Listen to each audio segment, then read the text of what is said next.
స్వామి.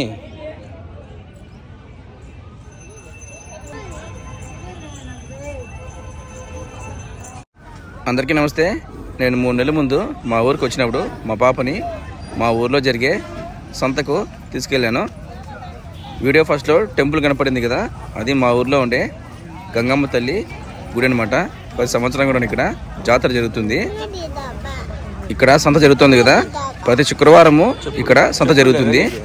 చుట్టుపక్కల ఉన్నటువంటి పల్లెల వాళ్ళు పండించిన కూరగాయల్ని ఈ విధంగా తెచ్చి అమ్ముకుంటూ ఉంటారు. అదేవిధంగా కొందరు మారు వ్యాపారస్తులు కూడా, అంటే వ్యాపారం చేస్తుంటారు కదా, వాళ్ళు కూడాను వచ్చి కూరగాయలు అమ్ముతూ ఉంటారు అనమాట. యాక్చువల్గా ఇక్కడ చింత చెట్టు చాలా ఉండేటివి, అన్నీ కూడాను కొట్టేశారు. కాబట్టి ఇలా కూరగాయలు అమ్మే వాళ్ళంతా కూడాను పైన పట్టాలు కట్టిందను ఈ విధంగా కూరగాయలు పెట్టి అమ్ముకుంటూ ఉన్నారు. మా ఊరు చుట్టూ చాలా పల్లెలు ఉన్నాయి. ఆ పల్లెల వాళ్ళు చాలా వరకు ఇక్కడ కూరగాయలు తెచ్చి అమ్ముకుంటుంటారు. ఇంకా మా పాపను కూడా ఈ సంత మొత్తం తిప్పుతాను అనమాట. ఏమేమి కూరగాయలు అమ్ముతున్నారు ఇక్కడ ఏమేమి చెప్పి చూపించాను. నేను కొరియాలో కూడా మార్కెట్కి వెళ్ళినప్పుడు మా పాపని తీసుకెళ్తుంటాను. మీరు కూడా చాలాసార్లు చూసే ఉంటారు. ముందు నేను చిన్నగా ఉన్నప్పుడు సంత తెల్లవారుపూట స్టార్ట్ అయ్యి మధ్యాహ్నానికి అయిపోయేది. కానీ ఈ మధ్య సాయంత్రం వరకు ఉంటుందని చెప్పి మా ఫ్రెండ్స్ అడిగినప్పుడు చెప్పారు. ఎందుకంటే ఎవరన్నా పనులకు వెళ్ళిన వాళ్ళు మధ్యాహ్నము పనుల నుంచి వచ్చి తర్వాత సంతకి వెళ్ళి వాళ్ళకి కావాల్సినటువంటి కూరగాయలు తీసుకుంటుంటారంట. ఇలా సంతకు వచ్చామంటే మనకు తెలిసిన వాళ్ళు, అంటే పక్కన పల్లెల్లో ఉన్న వాళ్ళు వస్తారు. మాకు చేనులు కూడా కొద్దిగా దూరంగా ఉన్నాయన్నమాట. అక్కడ ఉండే వాళ్ళు కూడాను ఇక్కడికి వచ్చి కూరగాయలు అమ్ముకొని వెళ్ళేవాళ్ళు. వాళ్ళు వచ్చినప్పుడు మనతో మాట్లాడే విధానం అయితే చాలా బాగుంటుంది. ఇంకా కొద్దిగా తెలిసినటువంటి ఫ్రెండ్స్ వాళ్ళ నాన్న వాళ్ళు కూడాను వచ్చి కూరగాయలు అమ్ముకొని వెళ్తూ ఉంటారు. అప్పుడే చెప్పాను కదా, చుట్టుపక్కల ఉన్నటువంటి రైతులే కాకుండా మారు వ్యాపారస్తులు కూడా, అంటే సంతలంతా తిరుగుతుంటారు చూసారా, వాళ్ళు కూడా వచ్చి కూరగాయలు అమ్ముతూ ఉంటారు. చూడండి, వీళ్ళంతా కూడాను ఇలా సంతలు అంతా తిరుగుతూ ఉంటారు కదా, వాళ్ళు అనమాట. మా ఊరి సంత తర్వాత మందనపల్లి సంత మంగళవారం పూట జరుగుతుంది. తర్వాత మా ఊరు పక్కన ఉండే వాయిల్పాడు సంత బుధవారం జరుగుతుంది. మాది వచ్చింది శుక్రవారం జరుగుతుంది. ఇలా ఒక్కో రోజు ఒక ఊర్లో సంత జరుగుతూ ఉంటుంది. కాబట్టి మారు వ్యాపారస్తులు ఏమైనా ఉంటే వాళ్ళు ఇలా సంతల్ని తిరుగుతూ ఉంటారు అనమాట, బిజినెస్ చేసుకుంటూ ఉంటారు.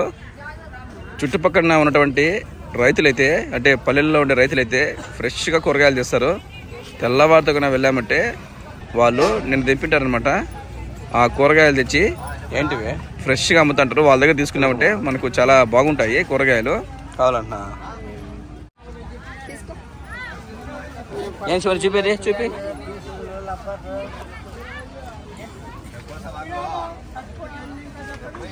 తాత బాగున్నావా అడుగు. తాత బాగున్నా తాత అడుగు.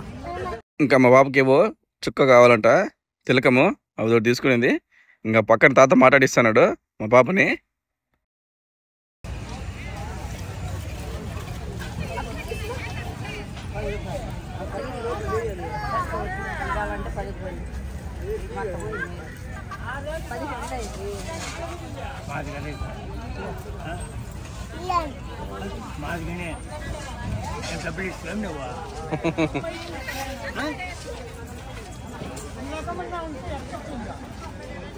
ఇంకో విషయం ఏమంటే, మా ఊరు పక్కనే ఓ 2-3 పల్లెలు ఉన్నాయి. ఆ పల్లెల్లో తమలపాకులు తోటలు ఎక్కువ అనమాట.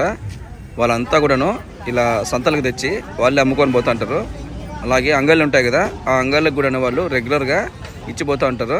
అదేవిధంగా మాకు మదనపల్లి సంత మెయిన్గా జరుగుతుంది. అలాంటి పెద్ద పెద్ద సంతలకు కూడాను వాళ్ళు ఆ తమలపాకుల్ని తీసుకెళ్తూ ఉంటారు.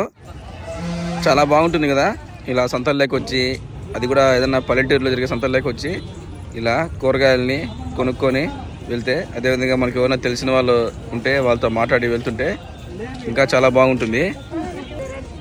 ఇంకా మా బాబు అయితే సంత మొత్తం కూడాను ఆ చిన్న బ్యాగ్ వేసుకొని తిరుగుతూ ఉంది. సంత అంటే అన్ని రకాల కూరగాయలు వస్తాయి కదా. చూడండి, ఇక్కడ జామకాయలు ఫ్రెష్ అనమాట. నాకు తెలిసిన వాళ్ళకు చెట్లు ఉన్నాయి, అక్కడ నుంచి తెంపుకొని వచ్చి అమ్ముతున్నారు. యాక్చువల్గా నేను 10 గంటల మధ్యలో వచ్చాను. జనాలు చాలా తక్కువగా ఉన్నారు కదా. నేను అప్పుడే చెప్పాను కదా, చాలా మంది పనులకు వింటారు. వాళ్ళంతా పనులు చూసుకొని వచ్చి మధ్యాహ్నం తర్వాత చాలా మంది వస్తారనమాట. అప్పుడు సంత అనేది బాగా కలకలాడుతుంట. ఇప్పుడైతే ముందు ఆ విధంగా ఉండేది కాదు, మధ్యాహ్నం కల్లా ఫినిష్ అయిపోయేది. కానీ మనము తెల్లవారుజామున వస్తేనే మనకి ఆకుకూరలు కానీ కూరగాయలు కానీ ఫ్రెష్గా ఉన్నటివి దొరుకుతాయి. తర్వాత అంతా వాడిపోతాయి. కూరగాయలు కాకుండా ఇంకో పక్కన ఈ విధంగా చూడండి మిఠాయిలు కూడా దొరుకుతాయి అన్నమాట. బాగున్నారుకా? బాగున్నాక బాగా వచ్చినారు గుడికాడికి వచ్చినారు. ఇప్పుడు చాలా వరకు చాలా మంది బయట సిటీల్లో ఉద్యోగాలు చేస్తుంటారు కదా, అప్పుడప్పుడు ఇలా సంతల్లోకి వచ్చినప్పుడు మనకు ముందు తెలిసింటారు కదా, వాళ్ళు కనపడినప్పుడు ఆ విధంగా మనల్ని పలకరిస్తూ ఉంటారు.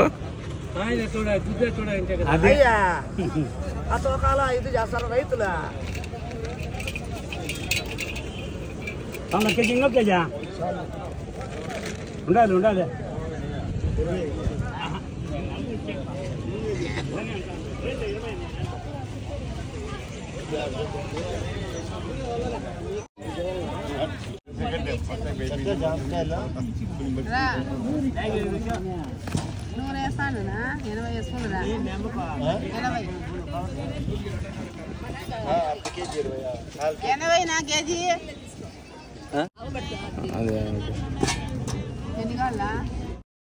ఇంకా జామకాయలు ఒక అర్ధ కేజీ తీసుకుంటున్నాను.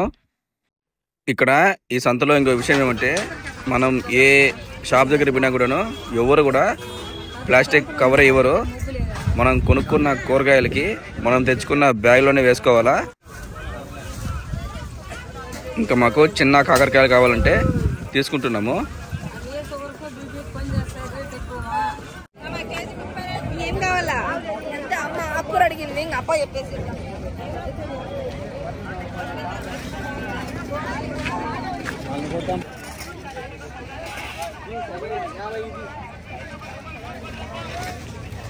ఐస్ క్రీమ్ అవుతుంది తాత, చాలా రోజుల నుంచి అమ్ముతాను.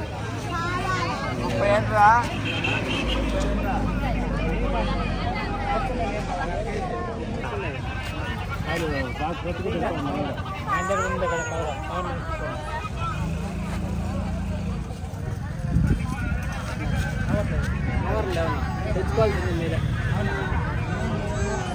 రైతులు నా అమ్మతా అంటారు చూడ.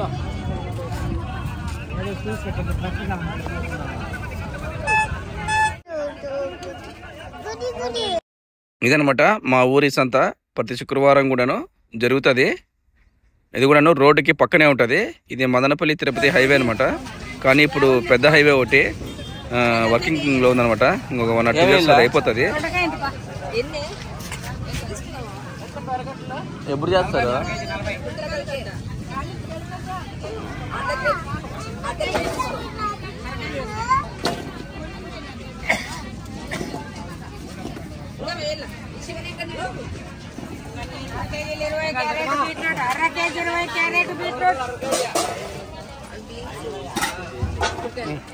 దొండకాయలు తీసుకున్నాను కదా, చూడండి ఇక్కడ కందులు కనబడుతున్నాయి.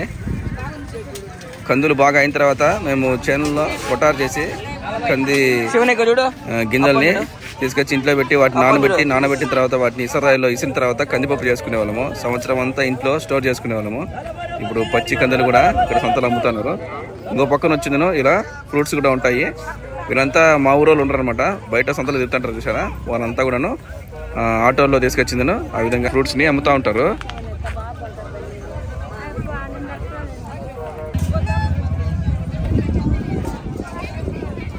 ఎట్లగా ఉల్లికోగులు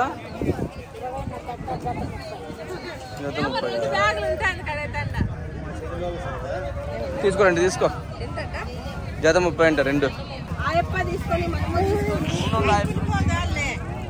తిన్నాడు కదా దానిలే. ఇంకా మా నాన్న ఏమి కూరగాయలు తీసుకున్నాడో చూడండి. ఒక బ్యాగ్ తీసుకొచ్చాడు. బ్యాగ్లో పైన అయితే బీరకాయలు కనబడుతున్నాయి. ఇంకా లోపల టమాటాలు ఉన్నాయి. ఇంకా మాకు కావాల్సిన వాటిని మేము తీసుకున్నాము. ఇక్కడ ఇంకా మా నాన్న ఆకుకూరని చూస్తున్నాడు.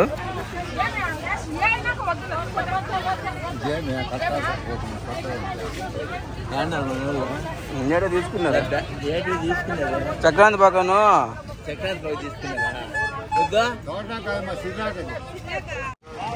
ఇదనమాట మా ఊర్లో జరిగే సంత. ఈ సంతకి మా పాపని తీసుకొని వచ్చి చూపించాను మొత్తము. అక్కడ కనబడుతున్నది అమ్మవారి గుడి. ప్రతి సంవత్సరము ఫిబ్రవరి నెలలో ఇక్కడ జాతర చాలా బాగా జరుగుతుంది. నేను రెగ్యులర్గా ఈ జాతరకి అయితే వస్తూ ఉంటాను.